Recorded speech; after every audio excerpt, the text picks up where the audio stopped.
Hello, and welcome to the Thinking Elixir podcast, where we cover the news of the community and learn from each other. My name is Mark Erickson. And I'm David Bernheisel. Let's jump into the news. First up, Elixir 1.19.0 RC.1 was released. So previously we talked about RC0 and now RC1, so we know it's getting closer. So here's some of the highlights. This release is fully compatible with Erlang OTP 28.1 and later. As we discussed before, the Elixir team was waiting for OTP to hit a specific release where a new regex system was updated and in OTP that they could then fix their own implementations to and going forward. It was something about compiling regex and sharing that between nodes. That was the thing. It had broken in 28.0, but in 28.1, it's fixed. Some other highlights, there's a struct update syntax that has been adapted to a type assertion operator. Woo-hoo. I think this is the part, the map update syntax. I think some folks had some feedback there where you open up the map, you put in the map there, and then you pipe, and then you replace, keys in there. Yep. That's used in a lot of places, and they had talked about deprecating that workflow because the type assertions could do a better job. And so now I think this is walking that back a little bit and just making it work with the type assertion, which is nice. I appreciate that. Nice. Another one is it addresses issues with certain dependencies taking too long to compile. Compilation improvements are always a benefit that everyone just picks up for free. It's nice. Love it. Another one is accept any enumerable in logger.metadata. So with logger.metadata, you can set extra information for logging context. It could be key values, which can be really helpful for, when you're trying to debug later. So now it will accept any enumerable in there. I think I get tripped up. I forget what it needs to be, but I like to put in keyword lists sometimes here and there and maps here and there. And I think it had to be a map, but now it can be both or either. Yeah. Another one is the option parser now supports the regex type. So what does that mean? Here's an example. If you have a mix task that can take a flag that is supposed to represent regex, we do this a lot with like grep, for example. You put in, regex with grep. If you wanted to do that, but with an Elixir, task or mix task or something, you can now supply the type of regex to the option parser. And so when those flags come in, you throw that into option parser, and option parser with that type will now parse that into the regex struct for you, which is really nice, really convenient. And the next one is for strings, update to Unicode 17.0.0. This means you can now use the distorted face and Sasquatch emojis, among other things, which, is probably pretty important. I've been waiting for Elixir support for that. I need more Sasquatch emojis in my code. There are some other international updates as well, so it's not just emoji support. Speaking of the compilation speed, so I don't think this changed much, but just another anecdote of what kind of improvements to expect is that Mix can now parallel compile dependencies. And so one of the specs here somebody shared on the Elixir forum post is that they had an M1 Max 10 cores, and that happened to be about 2.3 times faster than 1.18. So 1.19 is that much faster than 1.18. And that's just dependencies, mind you, but that's still a pretty good improvement. So if I believe it used to be like 2 minutes, and now it's 55 seconds for that particular project that had that stat, which, that's meaningful. That's really meaningful. It's true, though. You don't recompile all of your dependencies that often. It's occasionally when you do some work on updating dependencies or pulling down a new project, especially, then you get that kind of stuff. But otherwise, for the most part, it's not going to impact your regular recompilations as you're just doing normal dev work. But it's a welcome improvement. Yeah. So that was it about Elixir 1.19. Definitely going to have to try this one out. This episode is sponsored by Paraxial.io, the only security platform with true Elixir support. I sat down with founder Michael Lubis to ask this week's security question. What is the Erlang Ecosystem Foundation's security working group, and how are you involved? The EEF is a large organization that I would say, summary, exists to kind of promote the Beam and Elixir ecosystem. I'm sure many listeners are familiar with it. Some of them are probably board members even. The security working group specifically deals with issues that affect that ecosystem. Bram is the current lead, and there's been a lot of really great effort Jonathan has been doing some great work getting Erlang and Elixir and the related languages kind of up to the standards of the kind of like broader EU, USA, like what do you need to use Elixir in a professional environment? I attend the meetings, I work with the people there when they need help with security. It's a group of us. We talk about potential security issues, how the community should respond to them. For one example, there was that Erlang SSH vulnerability recently that became public. We discussed that in the working group, how to respond to it. I put out an article on the Praxis.io blog and was taking questions from people. But it's a really great, really impactful working group that just exists as kind of this collection of experts to help guide the overall direction of Erlang, Elixir, the Beam, and making sure that it's able to get adopted because the security work that has to be done is being accomplished. Reach out to Michael at Paraxial.io to get personalized security feedback for your projects and your business. That's at Paraxial.io. But next up is JetBrains adopting ACP, which is the Agent Client Protocol. So we got a link to that. The ACP, if you don't remember what that is an open standard created by Zed. They make an editor as well to enable a seamless integration of AI coding agent programs with the code editor. So, for example, Claude Code is probably the big one out there. Claude Code is huge, really, but it's its own program. And so that has traditionally meant that you'd have to have, Claude Code open in one place and then your editor open in another. And they just weren't very cohesive, all right? So the ACP is meant to make that more of a cohesive experience. And so the news is that JetBrains is now adopting ACP, which is nice.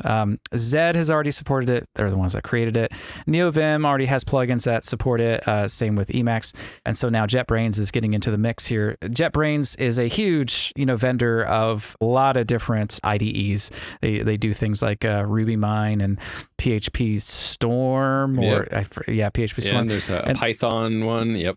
Every language has got their flavor, it seems. So that's great news, I think. We'll see how quickly it all rolls out, but very happy to see that ACP is in there. If you do a subscription plan with like Claude, like Pro or Max or something, that's where ACP comes in really handy because a lot of these editors can talk to these LLMs, but they can't do it through your subscription. So that would be metered differently, right? But with the ACP, now it'll just talk to your agent, which is hooked up to your subscription. So that's one of the big benefits of ACP.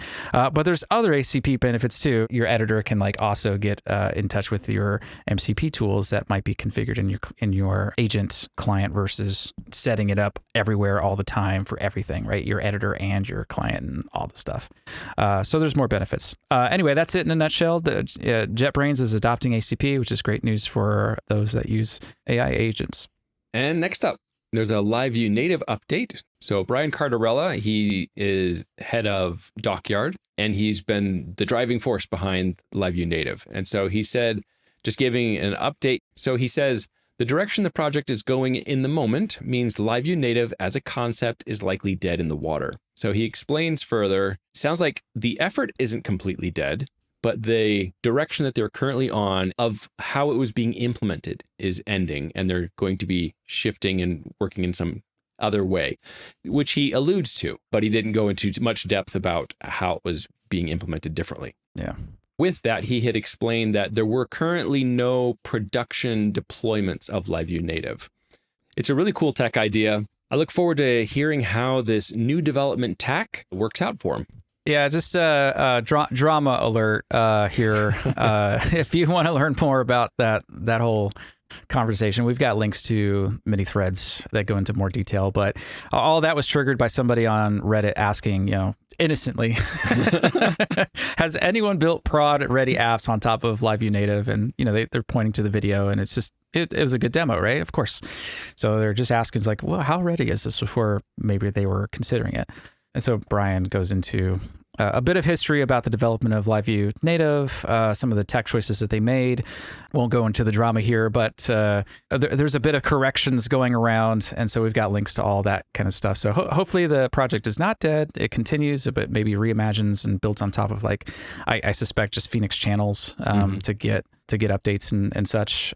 So we'll see what happens there. But I guess that's it's not so great news because I think LiveView Native is a very good efforts and good direction for like Elixir's reach into different kinds of stacks. You know, we've talked about like the legs of Elixir's ecosystem, and Nerves is a good leg into like embedded development. Right. You know, of course, Phoenix with the web development, and there's plenty of like blockchain stuff out there. I don't even know about it, but that's another good leg of there. Just Elixir's a good solution in a lot of places, and so LiveView Native was a good leg into like native app development, which is a huge space. Like we do really need something there, and LiveView Native was poised to provide that. So hopefully that continues.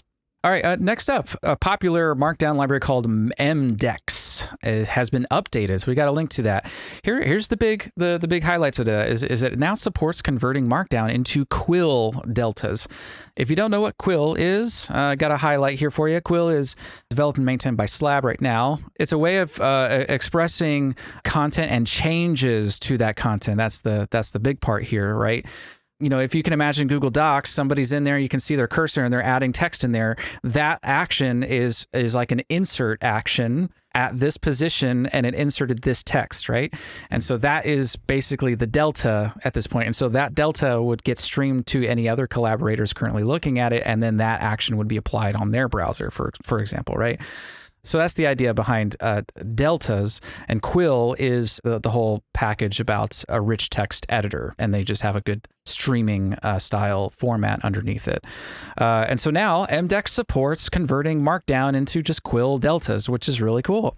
If you want to learn more about Quill, we've got some links in the show notes. They even got a playground so you can see what the data structure really is like separately. So not about Quill anymore, but it now supports streaming Markdown, which is really cool. When would you use streaming? If you're using coding agents, you're using streaming all the time. You just don't know it. It's been kind of like a recent thing, I think, right? Where you hit up some LLM's API and they start streaming back to you its response. And that response is almost always in Markdown.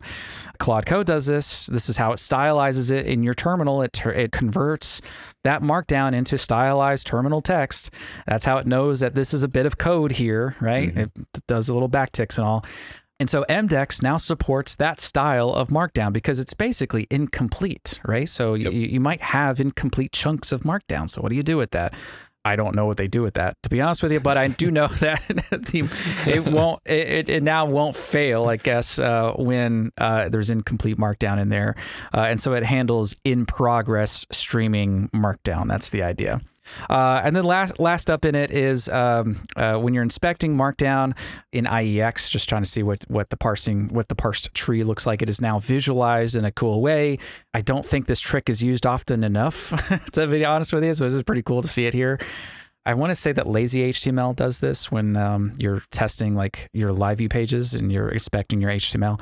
It will now visualize the Markdown AST as a simplified tree structure. So if you're trying to inspect, like, all right, what's the Markdown that I got here? I've got it in a Markdown AST like struct here. That struct will render in a certain way that's prettified in your IEX terminal. It's just a little bit easier to understand what's going on in there because AST can be quite noisy. All right, well that's it about MDex. It looks like a pretty awesome update. If I recall correctly, MDex had a previous update like a couple of weeks or a month ago that was also really killer. So there's some really cool stuff going on with MDex. So I'd definitely recommend giving that a look if you're doing anything with Markdown. And next up, a new Curiosum blog post was published about their library called Permit. And Permit is actually really a collection of 4 libraries. So in ElixirConf EU 2025, Michael spoke about approaches to authorization and access control in Elixir and presented how the Permit library helps fit into that. So what this blog post is kind of a version of his talk in written form. It's a little bit more condensed, and he keeps in the important slides, but it makes it easy to consume too. And I would describe Permit as very can-like in like it's inspired by can, using some of the familiar can API function calls where you might ask, can this user perform this action on this thing? The can library was very popular in Ruby on Rails for a long time. And then there was a derivative called can. But what it is it provides a way of expressing permissions and conditions. And one of the permit libraries is Permit Ecto. There is a Permit Phoenix and a Permit Absinthe as well. So getting more direct integration for bringing those permission checks and authorization checks into Ecto queries and Phoenix and Absinthe calls and things like that. So it's described as a uniform authorization library for Elixir, supports Plug and Phoenix, LiveView, and aims for much more. I think for those people who really like that style of expressing permissions and authorization and performing those checks, who really liked CanCan, this is the kind of thing you would be interested in and want to take a look at. All right, next up, another library is out there in the wild. It's a AT protocol library called Aether, Aether, Aether, I think. I have to be honest with you, it's really hard for me to find these projects that are not on GitHub. And I hate that everything's at GitHub. Like, I don't like that centralization in this oddly decentralized protocol of Git, but GitHub is just out there. Anyway, side rant over. This one is hosted at Gidia at fullstock.ing. So we got a link to that. Thankfully, somebody on Bluesky had tweeted about it. So that's how I found it. But if you don't know what the AT protocol is, then just know that it's the technological basis of Bluesky. It's how it can be extensible and decentralized. And so I do say decentralized, and while it technically is, just keep in mind that a majority of its user base is at one server called bsky.app. It's a little bit different than like Mastodon, which is it's the Fully same idea as federated, Mastodon. Yeah, same idea, but Mastodon, I think they're just the way that they culturally rolled out is much more federated to like true to its sense and purpose of being decentralized. Bluesky is more like an outpouring of Twitter users to somewhere else. Because Mastodon just didn't work for them, I guess, Anyway, so you can find out more information at proto.com. It's a fully open source, protocol. So what's one example of what you can do with this? Bluesky, like I said, is typically seen as a Twitter copy, but because it's based on that AT protocol and decentralized, developers can extend that network or that information that gets out there with custom, I'm going to call them objects. I'm sure there's a better word for it, with custom objects out there. And so you might just look at, open up your Bluesky app and you just see posts and with attachments on it, right? That's the typical use case. But you can make other apps that can crawl that same network and pick up these other objects. And for example, somebody's already created like an Instagram clone that works just like you would expect, like Instagram, but it's decentralized, right? Another example is that somebody converted like their music listening history, commonly called Scrabbles, and they created those Bluesky objects out there. So, and by objects, I don't mean just posts, right? Posts is one object. It's ubiquitous. Everyone's going to know what that is. But these other objects can show up differently however it needs to, right? And so you can see an example of what these other kinds of things that you can do with that app protocol. They've got a showcase page, so we got a link to that in case you're interested. Anyway, that was a lot more about the app protocol than about the library, but Elixir has an app protocol library. They do say that it's not really production ready, but just looking at the docs here, it seems very comprehensive already. And so it seems very thoughtfully done. If you're considering any app protocol development, you should go check out that library. Let us know how it is. And transitioning now into more industry news. So this is just some interesting stuff that we saw that we thought was worth a mention. So one is about the company Supabase. So Supabase is a company that provides back-end services for front-end developers writing in front-end projects like Next.js and things like that. But what's interesting about Supabase, the reason I think it's interesting is because Supabase is actually Elixir company, right? And they're basically creating Phoenix as a service to front-end JavaScript devs. Part of that is Postgres, that they're providing Postgres as a service too. It's kind of really back-end as a service, but they're an Elixir company. The latest news was that they announced a new Series E funding raise. As part of this round, they said it will be a community round, allowing their community and open source contributors to invest as well.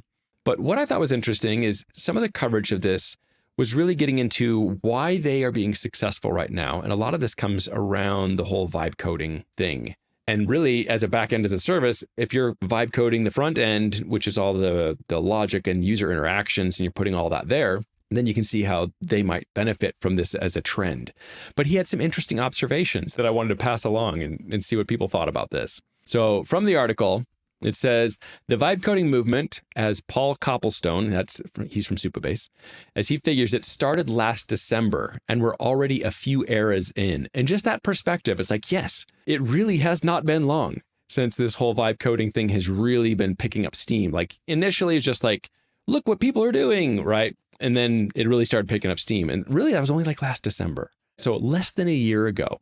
And we're already talking about the third iteration of this. So like what that shows me is just how fast this is moving and evolving. And so what he says in the article is he says, so wave one of vibe coding was like people thinking, oh, this replaces all software development. Like any software you need can just be vibe coded and you'll have it. So you won't be paying for software. And then wave two was like, oh, that's not actually true. You'll never need to write code again because it will be doing all the coding.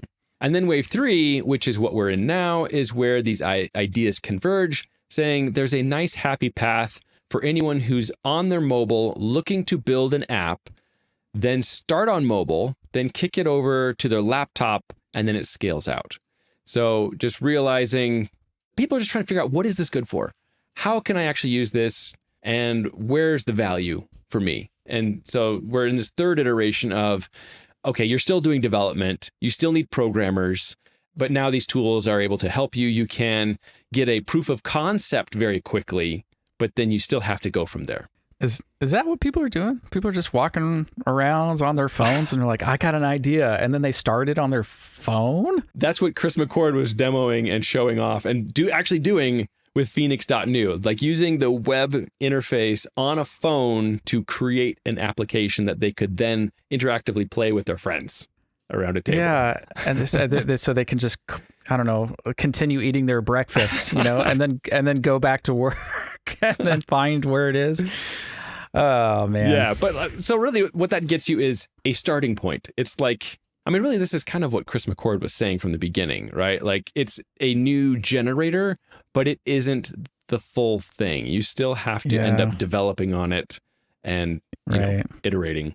I mean, I guess, like there's that whole get things done philosophy that if it takes less than 5 minutes, do it now. And so if it takes less than 5 minutes to open up Phoenix.new, the web part of this, and then to just put in your big prompt and then swipe away, but continue eating my egg souffles, and then I'll get in there later to see, let's see where we're at now, and I mean, I guess that works. I don't know. Yeah, it's interesting. So like, it's just interesting that Supabase is positioned in a way where they are, in many cases, a selected backend for people doing this on the front end. So yeah.